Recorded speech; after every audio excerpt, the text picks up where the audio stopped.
All right, good evening. Welcome to AP Calculus. We're actually, for the fall here, we're in AP Calculus 144, which is what we call our AB course. So I'll talk a little bit about this later, but there's actually two different AP Calculus courses. A lot of the kids in this class are signed up for the BC level course, which would be like the next level course. They're signed up in the spring, which is excellent. Just a couple things I wanted to go over. The kids got this on the first day of school. What are we going to do here in advanced placement calculus? So you're probably going to hear, if you haven't already, that a lot of the things we're doing, we actually did in applied calc, and that's very, very true. And it's a little bit by design. And there's so much material, so we decided a long time ago as a math department that we would make applied calc a prerequisite to AP calc. And that way, as I like to describe it, when we teach applied calc, we teach students how to be a calculus robot. Right? They can find a derivative, they can find an antiderivative, but do they understand what those things mean? And so what I get to do here in AP Calc is dive much deeper into, yes, this is the derivative function, but what does this derivative function actually tell us about the speed of a particle, for instance? So yes, a lot of the topics that we cover are the same, we just go much deeper, and there are a few new ones. And it's definitely the level of question that is asked is much, much more difficult compared to the things that we ask on tests and quizzes in applied calc. A couple things here. I'm just going to scroll a little bit. Calculators, hopefully they have their own, but if not, it'd be great. They can borrow one from me. These days I just have to disinfect it each time a student uses it.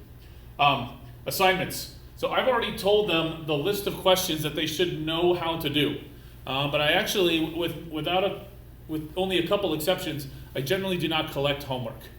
If the students have made it to AP Calc, they're generally pretty driven mathematically and academically in general, and so they know that the amount of homework they do is in many ways going to reflect their scores on their tests and quizzes. So because they're so academically motivated, I don't find the need to collect homework. And I also don't want to make students do homework that necessarily may not need to, especially because some of the topics we cover were covered in applied calc. So some kids, when we do a topic on, say, the product rule, might have to do an hour and a half of homework. But if they remember how to do the product rule and their algebra skills are pretty good, some other student might only need 15 minutes of homework. So I let them judge what they need. And I do reinforce that about making sure they check all the different types of problems in each section before they decide that they know enough. The majority of the grade is based on tests, all right? So 70% of the grade will be based on tests. I do give a couple quizzes, not too many, but I do these projects, or sometimes they're called lab activities. They count towards 30% of their overall grade. And those lab activities, they get to take them home, and there's some very, very high-level questions on there, really make them think. Now, for the final exam, there's two scenarios here.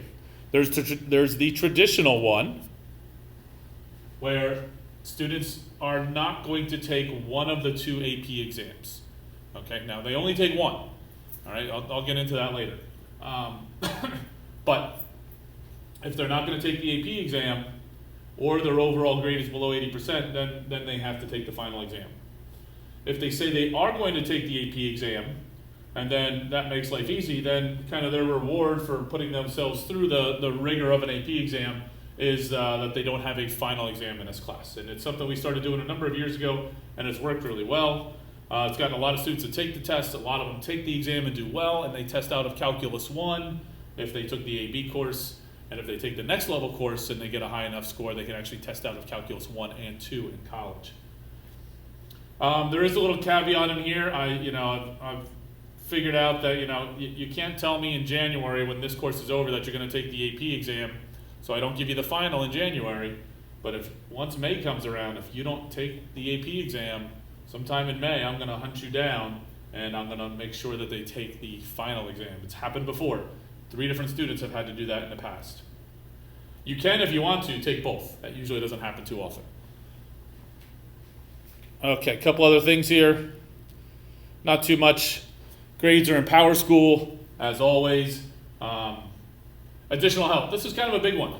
Very few people can go through a calculus course and not need additional help. And that doesn't always mean me. I just really want to encourage them to find a way possible to have like a small little math support group where they can reach out to each other. I know with the way things are, getting together isn't as always much of an option.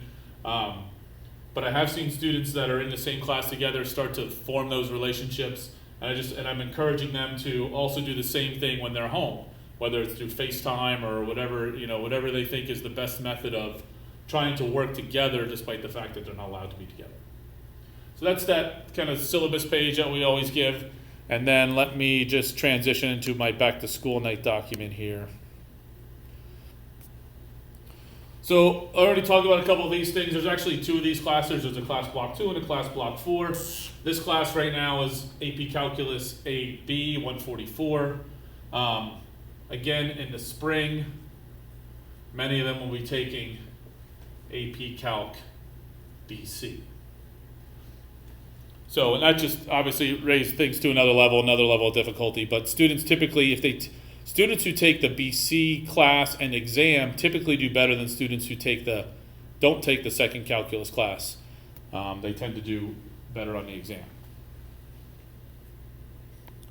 My focus and goals for the class, actually one of the things I tell them is don't worry about your grade. I know that's hard for them to hear, but my goal is to make sure they know enough to do well on the AP exam. And if they work towards that, the grade will take care of itself. I also tell them the following. In this class, if you give the same level of effort that you did in an applied calculus class, you will get about the same grade. It'll be very, very close. I've never had a student that did not fall into that range. For students that only take this class, just note that the AP exams are given in May. So if they're taking this fall class but they're not taking the spring class, what I will do in the spring is offer review sessions. All right, so I'll offer review sessions to these students. We'll have to see how things look. In the old days, I would have students come in early in the morning from 6:30 to 7:15 twice a week for about 8 weeks. We would do that. We'll see how things go this year with all the restrictions we have due to COVID. Hopefully those maybe they'll be gone by the spring if we're lucky. This class that they're taking covers everything that's in College Calculus 1 and a little bit of 2. Everything that's in College Calculus 1 and a little bit of 2. They're scored on a 1 to 5 scale. Some scores accept a score of 3, but 4s and 5s will typically let you test out of Calculus 1 in college. Scroll a little bit here. If they take the spring class, which I hope many of them do, it covers all of Calculus 1 and 2 and a little bit of Calculus 3. Same thing with the scoring. Typically our students here, as I mentioned earlier, if they take BC, their exam scores tend to be better than if they take only the AB. It is 2 different tests, but they will only take 1 test. So the students who take the BC course, they will take the BC exam and only that exam. They will not take the AB exam. The students who are not signed up for the spring class, they will take the AB exam. And they will obviously then will not take the BC exam. So that's kind of what I have with AP Calculus. I'll communicate with the students a lot as we get closer to the test, especially if we get into the situation that we were this year, where the AP exams were given at home online. I'll also communicate with you about what test day will look like. As always, I'm reachable. You can find my email on the Calc School District website, and I'm happy to answer any questions you'll have. I hope you had enjoyed this unique back to school night, and I look forward to hopefully meeting you in person here come the spring, this back to school night. Thank you.